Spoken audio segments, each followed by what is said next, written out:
La RCP se passe beaucoup plus rapidement puisque en fait, passer d'un dossier à un autre, savoir quels sont les dossiers qui ont déjà été présentés, les dossiers qui restent à présenter, c'est d'une facilité incroyable.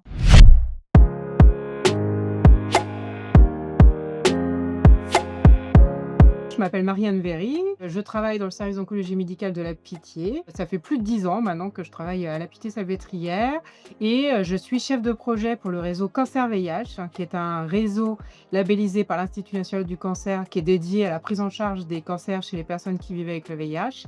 Et dans ce cadre, je m'occupe d'une réunion de concertation pluridisciplinaire depuis 2014. Le réseau Cancer Vie, il a été structuré en 2014. Il a été labellisé en tant que réseau Cancer Rare, donc par l'Institut national du cancer en 2019. Il y a moins d'une vingtaine de réseaux de ce type en France. Et notre réseau, en plus, il est très original parce qu'on est le seul en Europe à faire de cette spécificité de prise en charge. On a des objectifs qui sont très simples, c'est d'agir sur le soin, sur l'enseignement et sur la recherche. Donc, qu'est-ce que ça veut dire? Donc, le soin, ça repose principalement sur nos réunions de concertation pluridisciplinaire, notamment la RCP nationale. Ça repose aussi sur l'enseignement, donc l'information à la fois du grand public et bien sûr la recherche, puisque en fait les personnes qui vivent avec le VIH sont systématiquement exclues des essais en cancérologie depuis le début. Donc on est aussi là pour mener des études spécifiques pour cette population ou agir au niveau international pour réussir à inclure un petit peu plus ces patients qui sont immunodéprimés dans des essais très importants de cancérologie. Les personnes qui vivent avec le VIH, aujourd'hui, on estime qu'ils ont un surrisque 2 à 3 fois supérieur à la population générale de faire un cancer. Donc c'est pour différentes raisons.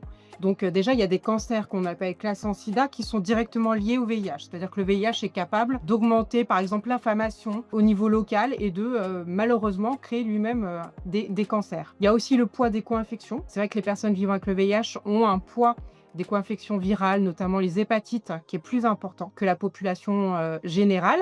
Et puis il y a d'autres faits, alors là, qui sont plus rassurants, comme par exemple le fait que les personnes vivant avec le VIH vieillissent. Et comme l'âge, c'est le premier facteur de risque du cancer, et ben, ils se retrouvent maintenant de plus en plus confrontés à d'autres types de cancers, qui sont les cancers de la personne âgée, comme le cancer du sein, typiquement. La RCP, cette célèbre RCP qu'on appelle OncoVie pour OncoVIH, donc elle est nationale et effectivement le premier objectif, c'était déjà de mettre en collaboration 2 façons de fonctionner qui n'étaient pas complètement les mêmes et on voyait bien que les spécialistes de la prise en charge du VIH ne communiquaient pas finalement tant que ça avec les spécialistes de la prise en charge du cancer et que cette mise, en relation était importante. Donc déjà cette RCP, elle permet de réunir au même endroit des spécialistes du VIH, des spécialistes du cancer et d'autres spécialistes, notamment des pharmacologues qui ont un rôle, essentiel pour nous, donc au même endroit.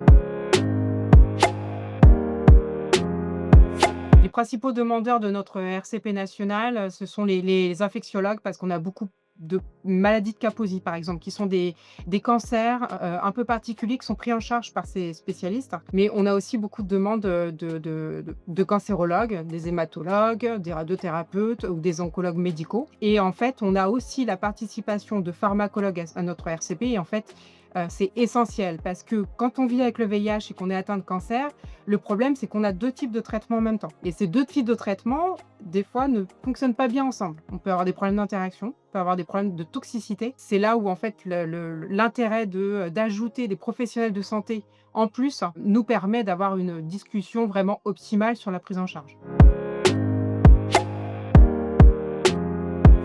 On a, décidé de professionnaliser un peu nos pratiques dans le cadre de la RCP, nationale, depuis quelques mois et on avait envie effectivement de passer sur un logiciel en ligne pour nous aider à gérer la RCP puisqu'on utilisait en fait une fiche de soumission qui était sous format Excel depuis des années. C'était absolument pas, adapté, c'était pas harmonisé, c'était pas toujours très évident à remplir, pour les médecins. Donc on a vraiment eu envie de passer par un logiciel beaucoup plus professionnel et on a fait une sélection parmi, plusieurs, logiciels, qui nous ont été proposés et c'est vrai que OmniDoc ressortait vraiment, par sa facilité d'utilisation, la facilité aussi d'adapter le formulaire de soumission à notre utilisation, finalement quotidienne.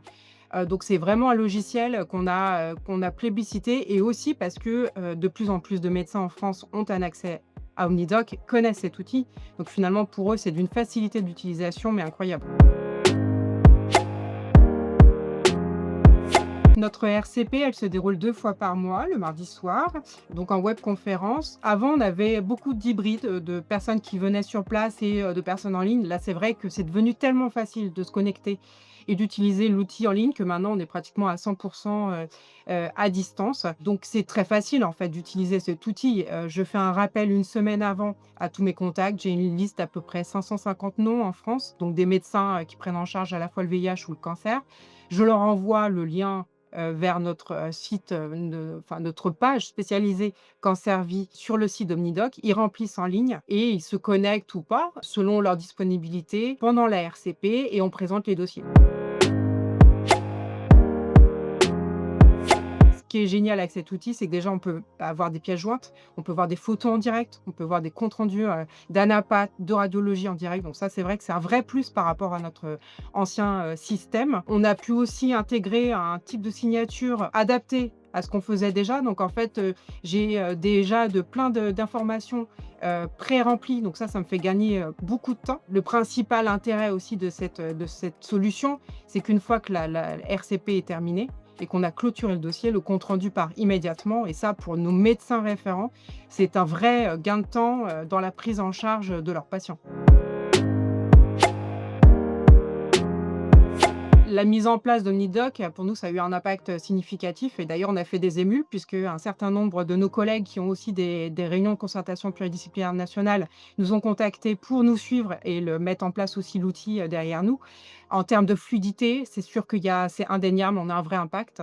La RCP se passe beaucoup plus rapidement puisque en fait, passer d'un dossier à un autre, savoir quels sont les dossiers qui ont déjà été présentés, les dossiers qui restent à présenter, c'est d'une facilité incroyable.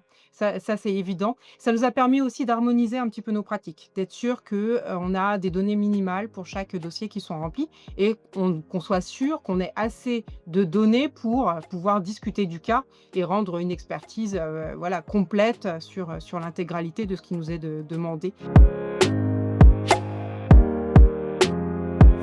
Alors, ce qui est sûr, c'est que pour mes collègues qui voudraient se lancer, dans la mise en place d'un outil tel que Omnidoc, ce qui est très intéressant, c'est d'accompagner la mise en place de l'outil et de sa propre page. Parce qu'il y a des multiples adaptations possibles et notamment l'équipe d'Omnidoc a été, très à l'écoute.